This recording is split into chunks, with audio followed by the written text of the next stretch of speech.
Hello friends, welcome to Xmart GK YouTube channel. साथियों, आज इस वीडियो में बिहार पुलिस, एमपी पुलिस और यूपी पुलिस के लिए सामान्य विज्ञान के 50 वेरी इंपॉर्टेंट क्वेश्चन आंसर करेंगे, जो कि सबसे ज्यादा बार पेपर में आए हुए प्रश्न हैं। बिहार पुलिस, एमपी पुलिस और यूपी पुलिस में सबसे ज्यादा बार जो क्वेश्चन पूछे गए हैं सामान्य विज्ञान के, उन क्वेश्चनों को देखेंगे आज इस वीडियो में और बिल्कुल नए सिलेबस के अकॉर्डिंग आपको क्वेश्चन करवाएंगे साथियों। तो बिल्कुल सभी लोग क्लास को कंप्लीट देखिएगा, कोई भी क्वेश्चन को स्किप नहीं करना है।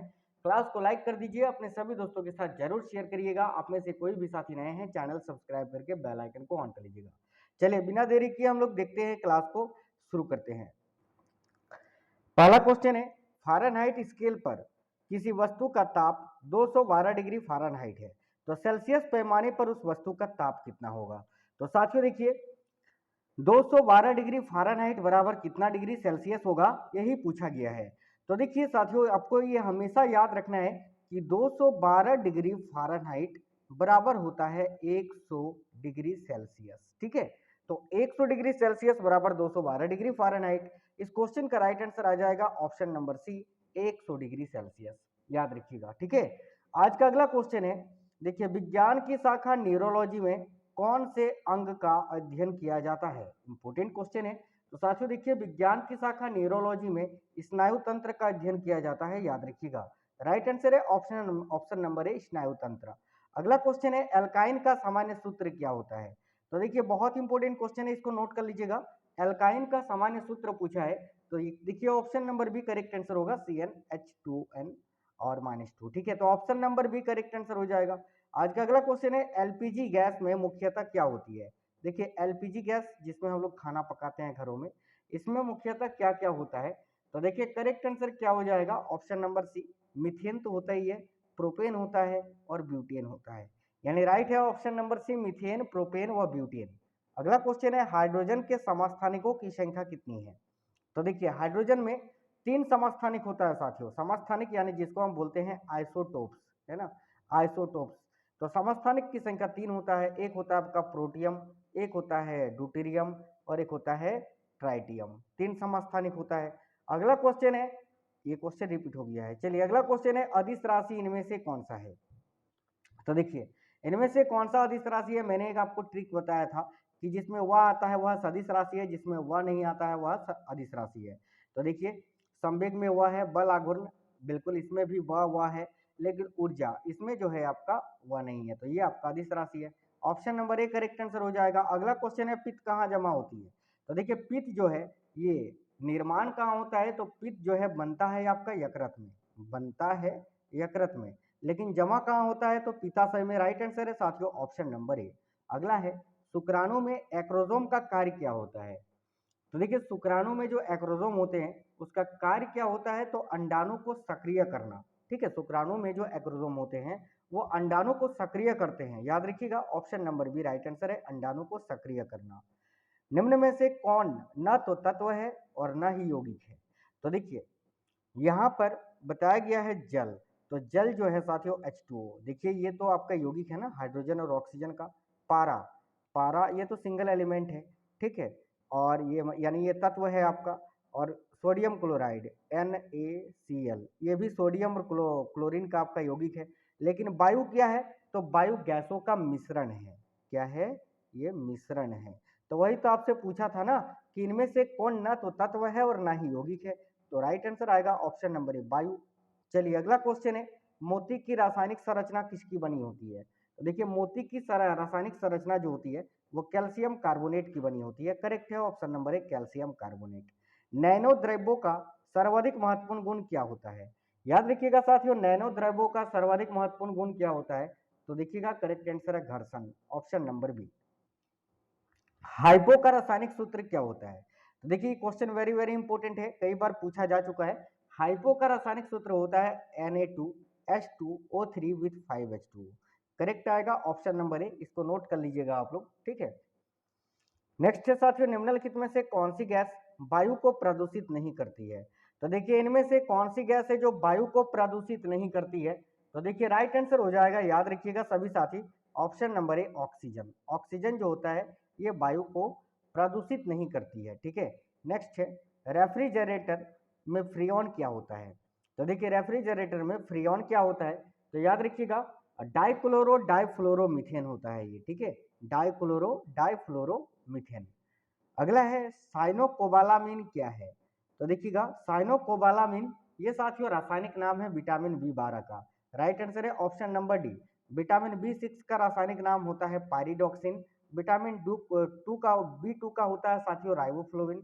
और यहाँ पर विटामिन सी का होता है एस्कॉर्बिक एसिड, याद रखिएगा। और विटामिन बी 12 में कोबाल्ट पाया जाता है, इसीलिए साइनोकोबालामिन इसका रासायनिक नाम रखा गया है। निम्नलिखित में से किस रंग का तरंगदैर्घ्य अधिकतम होता है, तो देखिए कौन सा रंग है जिसका तरंगदैर्घ्य अधिकतम होता है, याद रखिएगा साथियों लाल रंग का। राइट आंसर है option number D. Lunar caustic का रासायनिक सूचक क्या है, तो देखिए लूनर कास्टिक का रासायनिक सूचक क्या है, तो देखिए राइट आंसर है silver nitrate, AgNO3, silver nitrate, ठीक है। अगला क्वेश्चन है ल्यूमेन किसका मात्रक है, इंपोर्टेंट क्वेश्चन है। तो देखिएगा ल्यूमेन जो है ये ज्योति फलक का मात्रक है, ऑप्शन नंबर बी, ठीक है, याद रखना। ज्योति तीव्रता का मात्रक तो आपका केंडला होता है, क्या होता है, केंडला। अगला क्वेश्चन है सोयाबीन में प्रोटीन का प्रतिशत कितना होता है, देखिए सबसे अधिक मात्रा में प्रोटीन सोयाबीन में ही पाया जाता है, और कितना प्रतिशत, तो याद रखना 42%, ऑप्शन नंबर ए। मॉर्फिन किससे प्राप्त होती है, इंपोर्टेंट क्वेश्चन है साथियों, देखिएगा मॉर्फिन किससे प्राप्त होती है, तो ये जड़ से प्राप्त होता है, याद रखिएगा रूट से, है ना, रूट यानी जड़, ऑप्शन नंबर सी। अगला है सॉफ्टवेयर के लिए एक अन्य शब्द क्या है, तो देखिए सॉफ्टवेयर, सॉफ्टवेयर के लिए एक अन्य शब्द क्या होगा, प्रोग्राम होगा, ऑप्शन नंबर सी करेक्ट होगा, प्रोग्राम। अगला क्वेश्चन है एक स्वतंत्र रूप से लटका हुआ चुंबक सदैव ठहरता है किस दिशा में, एक चुंबक है जो कि स्वतंत्र रूप से लटका हुआ है तो वह किस दिशा में इंगित करेगा, तो आपको पता है कि चुंबक जो है वो ये नॉर्थ और साउथ में इंगित करता है, तो राइट आंसर हो जाएगा साथियों उत्तर और दक्षिण में, ऑप्शन नंबर सी करेक्ट है। अगला है अगर अग्नाशय में खराबी हो तो क्या होगा, देखिए हमारे शरीर की दूसरी सबसे बड़ी ग्रंथि है साथियों अग्नाशय, और अगर अग्नाशय में खराबी हो जाए तो क्या होगा, तो याद रखिएगा इंसुलिन और ग्लूकामोन नहीं बनेंगे, यानी राइट आंसर है ऑप्शन नंबर बी। अगला है सेब एवं नाशपाती में खाने योग्य भाग क्या होता है, तो याद रखिएगा सेब एवं नाशपाती में खाने योग्य भाग क्या होता है, तो मांसल पुष्पासन, ऑप्शन नंबर डी करेक्ट है साथियों, मांसल पुष्पासन। अगला है विकास की प्रक्रिया में मनुष्य का निकटतम प्राणी क्या है, तो देखिए विकास की प्रक्रिया में मनुष्य का निकटतम प्राणी क्या है, तो याद रखिएगा बंदर, राइट आंसर है ऑप्शन नंबर बी। अगला है शरीर के लिए एंजाइम आवश्यक होते हैं क्यों, तो देखिएगा शरीर के लिए एंजाइम आवश्यक होते हैं क्योंकि ये जीव रासायनिक क्रियाओं के उत्प्रेरक होते हैं, याद रखना, ठीक है, ऑप्शन नंबर एक सेकंड साथियों, ठीक है। तो देखिएगा इस क्वेश्चन का करेक्ट आंसर हो जाएगा ऑप्शन नंबर डी, ये जीव रासायनिक क्रियाओं के उत्प्रेरक होते हैं, ठीक है। चलिए आज का अगला क्वेश्चन है, अगला क्वेश्चन ये रही स्क्रीन पर, निम्नलिखित में से कौन सा एक कंप्यूटर वायरस है, तो देखिएगा इनमें से कौन सा एक कंप्यूटर वायरस है, तो राइट आंसर है option number D Michael Angelo.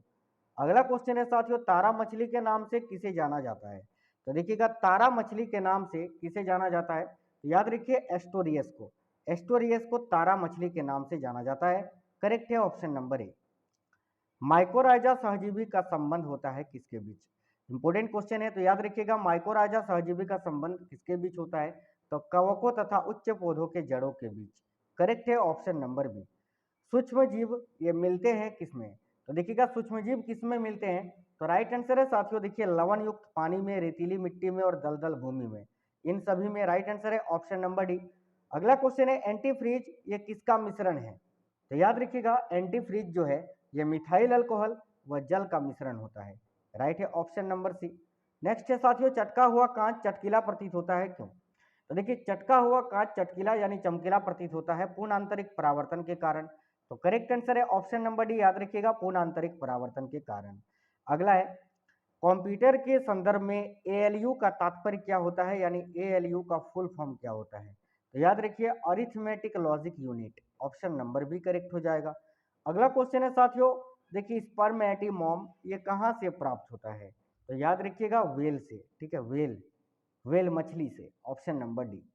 14 वर्ष तक की आयु के बच्चों के विकास के लिए निम्नलिखित में से कौन सा सबसे अधिक महत्वपूर्ण है, तो याद रखिएगा 14 वर्ष तक की आयु के बच्चों के विकास के लिए निम्नलिखित में से कौन सा सबसे अधिक महत्वपूर्ण है, तो देखिए करेक्ट आंसर हो जाएगा प्रोटीन, ऑप्शन नंबर ए।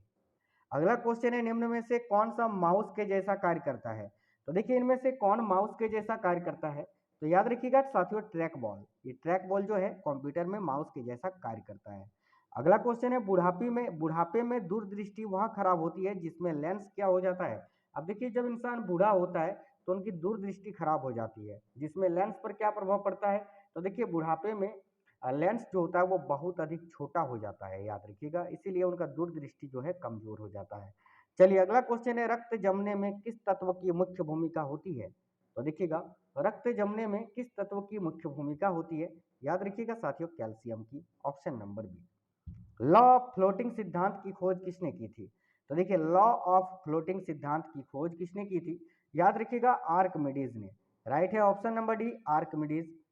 अगला क्वेश्चन है देखिएगा इप्सम सॉल्ट का रासायनिक सूत्र बहुत ज्यादा पूछा जाता है। तो देखिए इप्सम सॉल्ट का रासायनिक सूत्र क्या होता है। तो साथियों याद रखना magnesium sulphate with 7H2O। Right है ऑप्शन नंबर डी। एक पारसिक तारों संबंधी दूरियां मापने का मात्रक है जो कि बराबर है किसके। तो याद रखिएगा एक पारसिक तारों संबंधी दूरियां मापने का मात्रक है जो कि बराबर होता है 3.25 प्रकाश वर्ष के। अगला क्वेश्चन है निम्नलिखित में से किसके जांचने के लिए एलिजा टेस्ट किया जाता है। अब देखिए इनमें से किस बीमारी की जांच के लिए एलिजा टेस्ट किया जाता है। तो याद रखिएगा एड्स के लिए, ऑप्शन नंबर डी एड्स, जो कि HIV वायरस के कारण होता है। अगला क्वेश्चन है साथियों निम्नलिखित में से कौन वातावरण के मृद्दिक कारण है। तो देखिए वातावरण का मृद्दिक कारक क्या है। तो मृदा जल, मृदा वायु, खनिज पदार्थ, ये सभी। राइट आंसर हो जाएगा ऑप्शन नंबर डी ऑल। अगला क्वेश्चन है सूत्री विभाजन ये किस पर निर्भर करता है। देखिए क्वेश्चन काफी अच्छा है। तो याद रखिएगा सूत्री विभाजन ये किस पर निर्भर करता है। तो देखिए करेक्ट आंसर हो जाएगा साथियों समय और तापक्रम दोनों पर, option number C right answer है। चलिए अगला क्वेश्चन देखते हैं स्टील को चुंबकीय करना कठिन है क्यों। तो देखिए स्टील को चुंबकीय करना कठिन है क्योंकि देखिए क्योंकि साथियों उसकी जो धारण क्षमता होती है वो अधिक होती है। तो याद रखना अधिक धारण क्षमता होने के कारण स्टील को चुंबकीय करना कठिन होता है। एक बार बराबर कितना होता है। तो देखिए एक बार बराबर होता है 10⁻⁵ पास्कल। राइट है ऑप्शन नंबर ए। देखिएगा सूर्य में नाभिकीय संलयन प्रक्रम के लिए किसकी आवश्यकता होती है। तो देखिए जब सूर्य में नाभिकीय संलयन प्रक्रम होता है तो उसके लिए किसकी आवश्यकता होनी चाहिए, किसकी आवश्यकता होती है। तो अति उच्च ताप और अति उच्च दाब, याद रखना option number B correct answer है।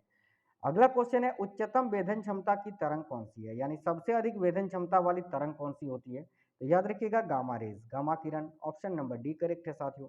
अंतिम क्वेश्चन देखेंगे आज की क्लास का, दूध का पीएच मान कितना होता है।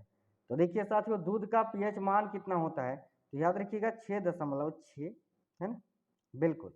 दूध का पीएच मान कितना होता है। तो 6.6 जो कि अम्लीय प्रकृति का होता है, करेक्ट आएगा ऑप्शन नंबर बी।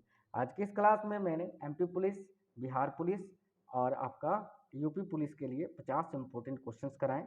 आपको आज का क्लास कैसा लगा है कमेंट बॉक्स में कमेंट जरूर करिए। क्लास को लाइक कर दीजिएगा, अपने सभी दोस्तों के साथ शेयर कर दीजिएगा। मिलेंगे अगली वीडियो में, तब तक स्वस्थ रहें। जय हिंद साथियों, वंदे मातरम।